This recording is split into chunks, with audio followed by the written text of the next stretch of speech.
All right, so here today we actually picked up some news regarding Marvel Mystic Mayhem. Yes, the devs have made a response over here to some of the drama that happened with the community earlier today. A lot of players were kind of asking them like, "Hey, what was the thing they did here?" As when we had our update yesterday for Mr. Fantastic, they went and actually shadow nerfed a character, a certain character, and that character again is a person who didn't originally have it, I think, written in her kit. They did say that they will restore this, they will talk about it, and this is their little statement regarding this, which is, it's kind of good news for players that wanted this fixed, and it is news that they do see a lot of the drama, they do see a lot what the community has to say. It's whether or not they act upon some of those things, and whether they choose to act upon some of those things, but we do know they're clearly looking, so like and subscribe, it helps out a ton. This drama started like less than 24 hours ago, right? And they're already getting a response out, so take a look on screen. Here we go. So here we go. This was their statement here. Again, it is good news to see that they are, again, listening to a degree. You know, if I say that, players will be like, dude, let them listen on on the banners and other stuff like that, which is true. Here's what they say. Notice, Dream Queen skill adjustment. Dear players and everyone, after the maintenance on July 24th, a change was made to Dream Queen's skill. We thoroughly reviewed community suggestions, and development team held an emergency meeting to decide on the following adjustments. Officially, the skill effect, gain 3 mana, will be restored. The full skill description will be adjusted later. Replace all skills and gain 3 mana. Increase the skill damage of all allies for 10 seconds. These adjustments address the problem that affected skill functionality. We sincerely apologize for any inconvenience this may have caused. As a gesture of goodwill, all players will receive the following compensation, which is Wondrous Norn Stone Normal times 10. A bit of a gift over here to apologize, I guess you can say, for, again, the nerf over here. Remember, how this nerf was kind of structured, they nerfed it, but they didn't compensate for players, obviously speaking, having the character or pulling the character. So in that case, you weren't going to get compensation. Here, they've referred to the change. They've addressed it, saying, hey, yes, you guys were mad. We understand. In honor of goodwill, boom, Wondrous Nornstone. There you go. But they readjusted the character, leaving her Dream Queen at her gain 3 mana. That is now restored for players to enjoy with. Again, she is pretty good, really good support for, if you were to say, what is it, the game, correct? There's no doubt about that. The only issue players had was like, hey, the big part of her kit was removed, but it didn't list that, right? A lot of players said like, hey, it didn't list that attack or that skill had that originally, right? It wasn't a thing that was there. She had that as a thing that just popped up out of nowhere. Pretty much, if I were to show it to you, this is what it looks like. Her kit looks like this. Dream Queen overview. Controller, Mystic Arts, class type. Skill over here, Hex Whip, DEVS/special damage. Applies Hex at the target for 7 seconds, dealing 240% of the Dream Queen's attack and special damage. When the enemy with Hex is defeated, Hex is applied to nearby enemies for 75. Hex reduces damage dealt by 20%. Over here, pretty much, again, deals damage, 450% of Dream Queen's attack as special damage, ignores shield to enemies in the target area and dispels a buff. Replace all skills, increase the skill damage of all allies by 70% for 10 seconds, reduce all enemies' attack by 6% over there. So that's sort of what they went for, correct? That's what they have over here when it comes to pretty much, Dream Queen. Replace all skills now will be changed. So again, it didn't list this. It didn't list this originally, right? It lists increase the skill damage of all allies by 70% for 10 seconds.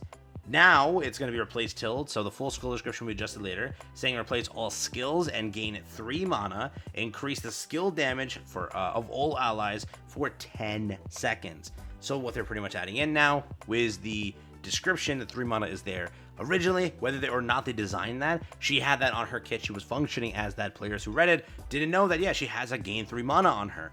Now they've made it clear that gain 3 mana will remain and the skill description will get updated. Originally it wasn't listed. Now they're saying we're adding it back, and we're going to be also making it clear in the description itself that yes, she will have that ability. So a quick, timely response, right? When it comes to it, they did respond pretty quickly. We'll take that for what it is, but they do know, if you were to say, they do know that sort of that the community talks about things like this, and they do know that this is something that players are sort of passionate about. Whether or not they address the other, again, things that you guys have been asking for and saying, I don't know, but they definitely do address feedback pretty quickly. Whatever it was with Invis, they saw the community, they realized, oh no, what we created 2 hours after launching Invis, and they had her nerfed in the first 2 hours of her banner. That's why most players didn't get the compensation, because again, only a small percentage of the community summoned at that point. In this case over here, in less than 24 hours, they realized, yep, players are mad about this. Next up, real quick, on to topic number 2. Just so you know, they've been kicking up events over here. I don't even care. I don't even know if you care for this. That's the issue. Because a lot of these events are like, you have a chance to win stuff, and then a lot of them are like super minuscule rewards where, yeah, it's a click a day, which is super quick. But still, it's like, is it worth it? That's the question. So they kicked up one for like a Discord role over here, fantastic duo quiz time. They also kicked up the 80 milestone like event where you can win a gift card and also some in-game rewards, which was announced. You literally just have to hit like, I think, participate, and that's kind of it. It's still active until here, and each week they're giving away more rewards and then other stuff associated if you invite your friends to the Discord, which it's not even worth the stuff. But they also kicked up the Fantastic Four gift, which is like you click check-in every single day. I think that's like literally it after linking your account, and they will distribute potentially 5 shadow keys to you every single day. 5 people win up until July 29th, and you have a chance to win, which is also there. They also have the check-in event, which is currently active, which looks like this over here. This event, you log in for 7 days, you get that much loot. They've been kicking up events over here. They have the sibling quiz time, the Fantastic Duo quiz time, the check-in, milestone, the other Fantastic Four roll thing, gift event this. Some of it has in-game loot, some of it has Discord perks.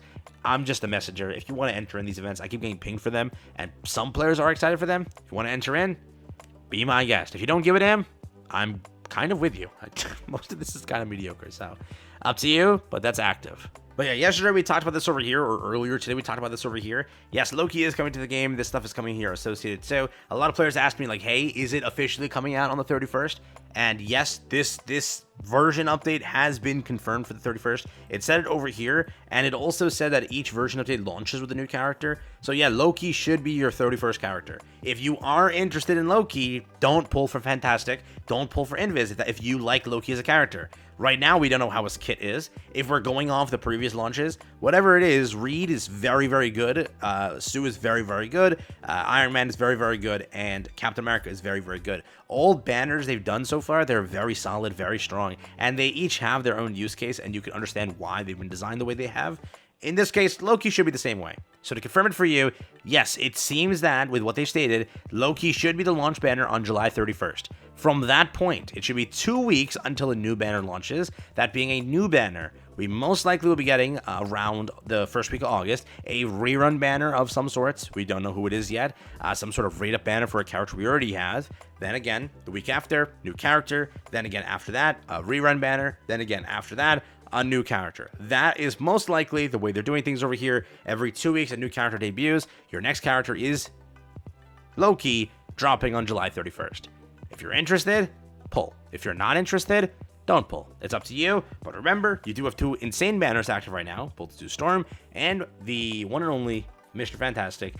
But if you like Loki, save for Loki. Everyone asks me, hey, do you know who what the class is leaked as? I can't tell you for a fact. All I can tell you is he was a leaked character, and they didn't have his art in the game. He was originally thought to be a later release character, but he ended up releasing quicker. There you go. Take care, have fun. That's all I got for you here today.